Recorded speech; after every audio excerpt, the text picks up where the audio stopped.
Boa noite. Boa noite. Pergunta de André Galvão, SBT Brasil. A vitória de hoje deixou claro como existe uma diferença técnica grande entre São Paulo e Binacional.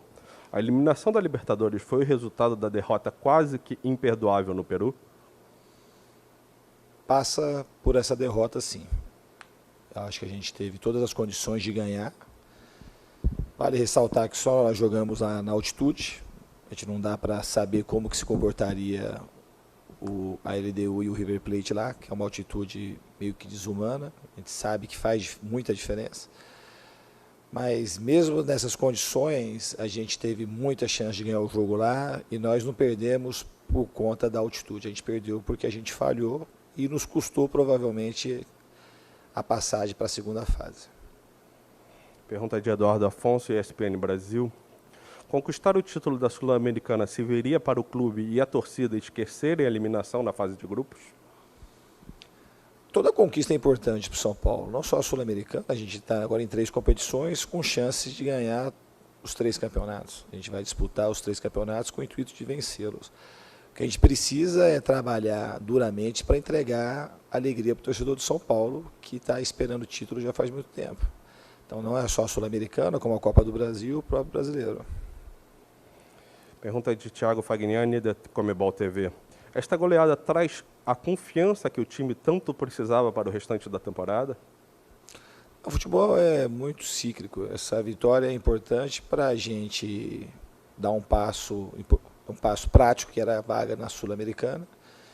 E a gente sabe que domingo é um outro tipo de jogo. A gente tem que ter uma regularidade, que a gente está oscilando muito durante a temporada. A gente fez um jogo excelente contra o Palmeiras, quebramos um tabu importante. Aí contra o Fortaleza o rendimento oscilou um pouco e contra o Grêmio também não foi o mesmo do jogo contra o Palmeiras, de maneira especial. Então a gente precisa encontrar uma regularidade, ser um time mais linear quanto ao desempenho que a gente tem que ter nas partidas. Pergunta de Marcelo Lima, Rádio Energia 97 FM. O time foi displicente no primeiro tempo. O que se pode tirar de proveito desse jogo pensando no futuro?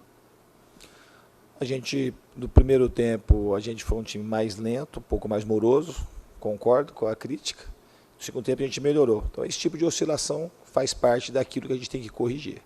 Então a gente tem que ser um time mais constante, não só nos 2 tempos, como de uma partida para outra. Márcio Torvano, Rádio 105 FN. Uma goleada de 5-1. O treinador enxerga defeitos em seu time? Sim, já mencionamos alguns aí, a morosidade do primeiro tempo, um pouco de falta de mais empenho para a gente poder evitar o gol que a gente tomou. Era um gol evitável. Então a gente melhorou muito na segunda parte. Eu acho que a gente tem pouco defeito e pouca coisa para corrigir, mas mesmo assim tem coisa para corrigir mesmo na segunda parte, na primeira parte mais. Vai muito aqui. Eduardo Rodrigues, GE. Globo. O que se pode tirar de positivo e negativo dessa noite? Acho que o segundo tempo foi bastante positivo. A gente fez 3 gols e poderia ter feito muitos outros e não ofereceu chance para a LDU. Acho que o ponto positivo foi o segundo tempo me agradou. No primeiro tempo a gente teve uma certa falta de concentração. Quando a gente fez o segundo gol, o time do Binacional teve uma queda de rendimento e ficou mais favorável para a gente fazer o terceiro e até o quarto. Em vez de nós aproveitarmos isso, a gente acabou cedendo um gol para eles, que eles acabaram durante 5, 10 minutos se motivando bastante, voltando todo mundo e dificultou para a gente fazer o terceiro gol. Pergunta de Priscila Senhorais, Esporte Interativo.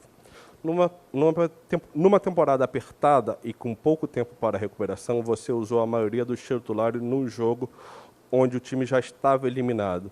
Na sua opinião, as peças de reposição do São Paulo estão muito abaixo dos titulares? Muito pelo contrário, já usei todos os jogadores em jogos importantes.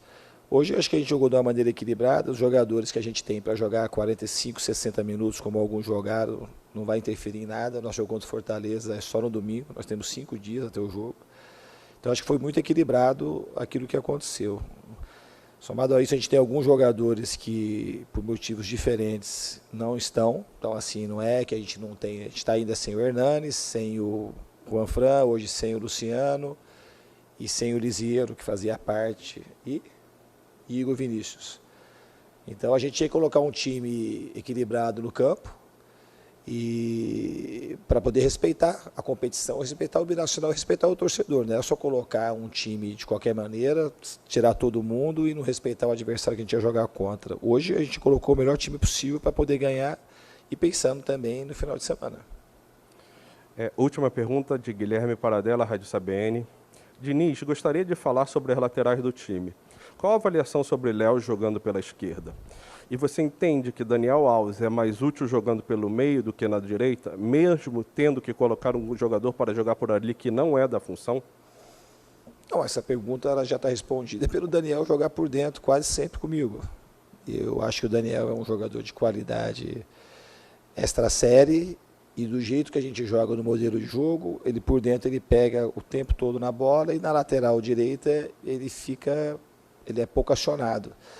E eu acho que a gente perde com ele na lateral mais do que ganha. Se tiver um jogo que estiver fluindo muito e a bola estiver chegando muito para terminar as jogadas, o Daniel pode jogar na lateral que ele vai ser útil, como foi no segundo tempo lá em Fortaleza.